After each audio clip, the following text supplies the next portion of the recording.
রোজার মাসে এই তিনটি স্বপ্ন দেখলে বুঝবেন আপনি জান্নাতি, আল্লাহ আপনাকে ভালোবাসে এবং আপনার ইবাদত আল্লাহর দরবারে কবুল হচ্ছে। এই তিনটি স্বপ্ন যে ব্যক্তি দেখবে তার জন্য একটি জান্নাতি সুসংবাদ রয়েছে। প্রিয় দর্শক, আপনি যদি রাসূলুল্লাহ সাল্লাল্লাহু আলাইহি ওয়াসাল্লামকে ভালোবাসেন অবশ্যই আলহামদুলিল্লাহ কমেন্ট করবেন। যারা রাসূলকে ভালোবাসেন না তারা কখনোই প্রকৃত মুসলিম হতে পারবেন না এবং তাদের জন্য জান্নাত হারাম হয়ে যাবে। ভিডিওটি শেয়ার করে অবশ্যই ছড়িয়ে দিবেন, হয়তো আপনার কোনো ভাই বোনের সাথে মিলে যেতে পারে। আল্লাহ যাকে ভালোবাসেন তার জন্য জান্নাত অবধারিত হয়ে যাবে, তার কপাল খুলে যাবে। স্বপ্ন তিন ধরনের, একটি হলো আল্লাহর পক্ষ থেকে, 2 নম্বর স্বপ্ন হলো শয়তানের পক্ষ থেকে এবং 3 নম্বর স্বপ্ন হলো আপনি দিনের বেলা যা করবেন তার একটি অংশ রাতে স্বপ্নে আসে। সব থেকে উত্তম স্বপ্ন হলো যে স্বপ্ন আল্লাহর পক্ষ থেকে আসে। অবশ্যই মিলিয়ে নিবেন এই তিনটি স্বপ্নের একটিও আপনি দেখেছেন কিনা। রাসূলুল্লাহ সাল্লাল্লাহু আলাইহি ওয়াসাল্লাম বলেছেন, তোমরা স্বপ্নকে উড়িয়ে দিও না, স্বপ্নের মাধ্যমেও আল্লাহ তাআলা ভালো মন্দ হিকমত রেখেছে। বিশেষ করে যে ব্যক্তি রমজান মাসে এই তিনটি স্বপ্ন দেখবে বুঝে নিতে হবে আল্লাহ তাআলা নিজে সেই ব্যক্তিকে ভালোবাসেন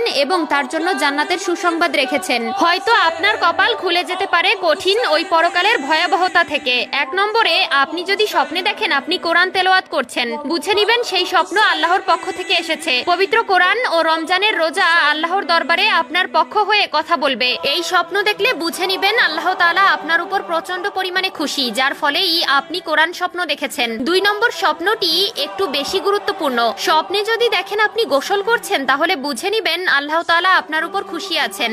এই স্বপ্ন যে ব্যক্তি দেখবে বুঝে নিতে হবে তার শরীরে যত পাপ আছে, অন্যায় আছে, ধীরে ধীরে তা মুছে যাচ্ছে। আল্লাহ তাআলা তাকে ভালো আমলের জন্য কবুল করে নিয়েছে। প্রিয় দর্শক, অবশ্যই স্বপ্নকে অবহেলা করবেন না এবং যার তার কাছে স্বপ্নের ব্যাখ্যা জানতে চাইবেন না। মনে রাখবেন, স্বপ্নের ব্যাখ্যাকার আপনাকে যেভাবে স্বপ্নের ব্যাখ্যা দিবে আল্লাহ তাআলা আপনাকে সেভাবেই প্রতিদান দিবে। তাই অবশ্যই স্বপ্ন সবার কাছে বলা যাবে না। আল্লাহ তাআলা আপনার উপর খুশি আছে তাই আপনাকে এই স্বপ্ন দেখিয়েছেন, কিন্তু আপনি যদি আল্লাহর ইবাদত থেকে সরে যান আল্লাহ আপনার উপর নারাজ হয়ে যাবে। অবশ্যই আল্লাহর ইবাদত বন্দেগী করবেন এবং নিজের ঈমানকে ঠিক রাখার চেষ্টা করবেন। 3 নম্বরে, আপনি যদি স্বপ্ন দেখেন আপনি জায়নামাজে বসে আল্লাহর কাছে দোয়া করছেন এবং কান্না করতেছেন, বুঝে নিবেন আল্লাহ তাআলা আপনাকে ভালোবাসেন এবং আল্লাহ আপনাকে কবুল করার অপেক্ষায় রয়েছেন। অবশ্যই ভালো স্বপ্ন মানুষের জন্য ভালো কিছু বয়ে আনে। আল্লাহ তাআলা আমাদের সবাইকে সঠিক বুঝ দান করুন।